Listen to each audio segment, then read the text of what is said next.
Hello, everybody. Dave Neal here, stand-up comic and host of Bachelor Nation News. And we have Kaitlyn Bristowe's Off the Vine podcast interviewing Clayton Echard and Susie Evans today about why their relationship ended. She asked some great questions. It looks like there's a chance they might get back. There is some dim light at the end of the tunnel. They talk about will they stay in touch while they are not dating, and also how social media and the rabid Bachelor fan base played a sort of a part in their ultimate demise as a couple. Follow me on Instagram at DNeals, patreon.com/Dave Neal for private behind-the-scenes bonus content. I'll be live this morning at 10 a.m. Pacific time. You can always catch it afterwards if you want to check in what we've got going on over there. So let's just play this teaser clip, and then I'm going to play about 6 or 7 different clips from the episode. Clayton, I haven't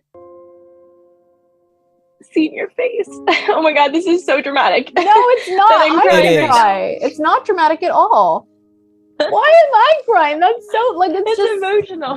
It really is. Like, it's emotional, and it's like, can I ask how long this conversation had been going on between you two? What role? All right, so she just asked some questions there. So we're going to get right into it. Let's go to the 3:37 mark, and I'm just going to share with you guys some of the more endearing parts of what I heard in this conversation. Have a listen. It's just like tough when you're like, we spend hours and hours and hours, and like there's a lot of hurt in those hours, but then we get to this end point, we're like, oh, that's what you were trying to say. And it's just like, dang, why couldn't I have said it that way, I guess, at the beginning, or why couldn't we have understood at the beginning? Well, is it too late? Yeah. I mean, okay, we'll get. Sorry, I'm like such a hopeless romantic for you guys. But okay, so first of all, thank you for coming on and talking about this, because I'm telling you, the emotional maturity y'all have. I was talking to my producer about it, and I'm like, all right, so yeah, I mean, I understand Kaitlyn Bristowe's question. Is it too late? If they've addressed what went wrong in their relationship, can't they fix it? Or do they need to fix things on their own to bring a better version of themselves forward? These are the questions that Kaitlyn's going to be asking here as we kind of push our way through. Of course, check out the full episode wherever you listen to Off the Vine podcast. This wasn't a traditional relationship. This was a relationship that was broadcast on national television. And there were so many moving parts that, especially I can speak to this. I wasn't really sure of what my next step was going to be once the show ended. I had uprooted myself. I had sold my place. I was like, okay, I can go wherever. But as far as what I end up doing, am I going to go back to corporate America? Am I going to go back, or am I going to chase my passions? There were all this unknown. And I think like it put me in a place of instability, plus with like the backlash from the show, it became very overwhelming very quickly. And so what I think ended up happening is like, I was trying to figure out my next step was. I started questioning who I was because of all the negativity. So I started to believe some of what was being said about me. And I now look back at it and realize like, I couldn't be that stable, secure man that I needed to be to really be able to give my all in a relationship. So much of what I was struggling with was self-identity. I lost my identity, I think, through all of this. And I tried to take everything on my shoulders and say, I need to fix all of this because you're a complete wreck, because look what everyone's saying about you. And so I say all that to say, I feel that a lot of the pain and everything that I was experiencing made it very challenging for me to just be myself. And in that, I think that's where a lot of strain was caused in our relationship was, I was telling, Susie, hey, once I get past these things, once I find my confidence again, once I love myself again, then I'll be able to love you, but just give me 3 more months. And look, I think this is the type of therapy that could have been very useful while they were still together. But they mentioned that they spoke for hours before this interview right here, and it kind of feels like they're unearthing a lot about what caused them so much pain, which, can really help them get over that. Give me 3 more months. And I just couldn't heal in the time that I thought I was going to heal. It was just kept stretching. And then there was more commentary and a new season and more comments were being said. And my name was constantly on Twitter. And I was like, I am trying so hard to heal because I know that if I don't, then how am I supposed to pour into this relationship when like I am struggling to know what I truthfully want and where my future, is going to go. So these conversations popped up a few times just in those instances. And I was because it was hard to say, like, we both saw each other hurting. and there's so much love. And I was like, I want to fight so hard for this relationship, but I feel like the more I fight, the more I tear her down. Wow. Interesting. Ugh. And I'm like so emotional over It's here. okay.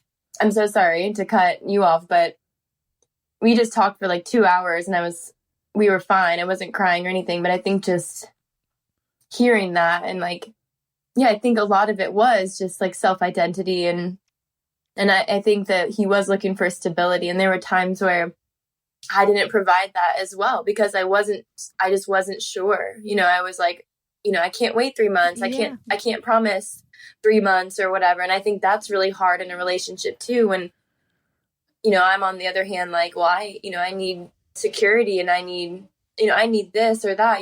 I want to be two whole people. Very interesting that they're both able to admit their own faults within the same scenario. He's saying he was just asking for extra time to get to where he needed to go, and she's saying maybe she shouldn't have pressured him to say she couldn't wait that amount of time. It's almost like they needed this room to sort of digest what happened, and they couldn't quite figure that out, which is very heartbreaking. Very heartbreaking to think that the thing that they didn't have is the sort of time that they each needed, which was separate to process.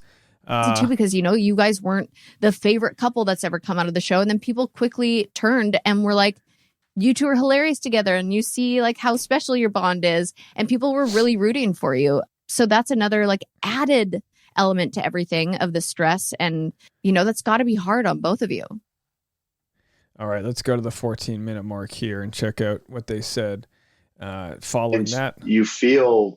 I felt like there was this vice grip on me, or these where I couldn't basically just breathe a sigh of relief because I was like, there's always something that we're combating. A cheating scandal that was treacherous and like to our relationship that really hurt us. Okay, and of course this is the young woman in New York who accused him of sleeping with her, and he had to prove that he was in Scottsdale at the time. So it was very easy for them to prove that. But of course, how raw, real, just sad there. Susie was working as a wedding videographer, literally at a wedding when this cheating scandal broke. They weren't with each other, and yet they overcame that. Because it was just one more thing that piled on.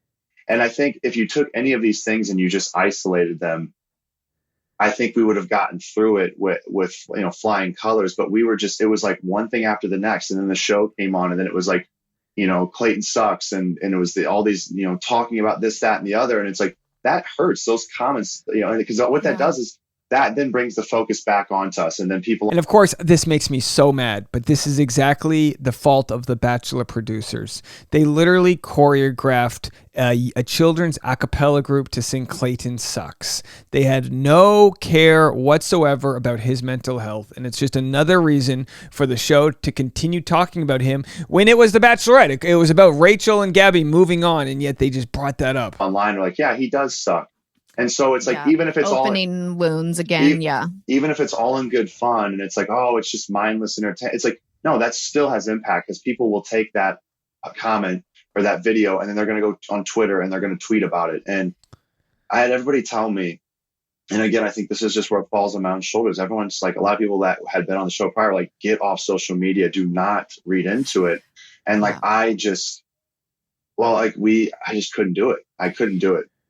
I find like people don't really understand the impact they have on you, even if they're strangers. And people tell me all the time to get over trolls. And it's like nobody, like you said, your loved ones even are not going to fully understand. Even people who have been on this show, like myself, I could easily say to you, why are you letting the noise get to you? But I know firsthand that it's not that easy because it's not that easy. And look, I can't fully relate to what they go through, but I've had a tiny little dose, a vaccine's worth of the troll flu, so I can understand how horrible that can be to feel mischaracterized when your whole life you've built a reputation to be a lovable guy or somebody that does care about others, and then all of a sudden all these strangers don't give you the benefit of the doubt. If I had the vaccine version, he had the full-blown flu version, which I can't even imagine how that feels. Busted out laughing and I busted out crying, and I was just like, I'm gonna miss this so much. And like I just couldn't help my tears. And I think Clayton was like, holy crap. Like, so they talk about, and it's so frustrating, you have to listen to the full thing, but they talk over and over about these joys that they've been finding throughout their breakup. And it just makes you wonder, like, can't you figure it out? Can't you figure it out? But we want their mental health to be top priority. And sometimes you need to go into that forest by yourself. Sometimes you need to figure it out on your own and then become a stronger version of who you are meant to be. Right now is we're both like, we realized we don't really know. I mean, it sucked because when we had this conversation an hour ago, I was like, so if I would have just picked the stability route, could that have changed things? But I also was like, Susie was helping me chase my passions and not just go back to what I've known that's been safe my entire life. I mean, my entire life I've played it's safe. And this is so great. Susie seems to be the entrepreneurial freelancer. She's living her dreams, and Clayton comes from a corporate background. You guys know me. I relate to both, but more so at Susie's camp now, where I say, leap and the net will appear, Clayton. Your ability to talk to people about mental health and body dysmorphia and internet bullying and all that, your ability to connect with people is worth so much more than anything you could offer to the corporate world. I mean that from the bottom of my heart. It might take a little bit longer for you to set up your payment structure and build your equity, but you'll have it for life in the audience that you need, that will, the audience that you reach out to will just fuel you. They will fuel you with passion and desire and let you know that you've got a meaningful life. I don't know. That's something I don't have the answer to. I'm like, Susie has reached out, and I feel that I'm like, well, I don't know if I should we keep talking? Like it's tough because it's like, I told Susie, I said, what hurts about relationships is that I can only pull from the previous one. And like in my last relationship, we kept talking after it ended, and it dragged our relationship. Yeah. So there it is. There's the fear. The fear is, do they maintain friendship now that the relationship has ended, try to repair what they can on their own and see if love does bring them back together, or do they cut it off completely? And they don't know where they're at right now. What do you guys think? I mean, it's a fascinating story. My heart breaks for them as a couple, but I really hope the most important thing is that they can continue to work on themselves. The world has a funny way of working itself out. When you feel so desperate to make a relationship work and you want to need and fix others, we have to take a step back and remember that the only person you can fix and heal is yourself. Be the best version of yourself and you'll attract the best version of others. Leave a comment. Let me know what you guys think. We'll see you all in a little bit.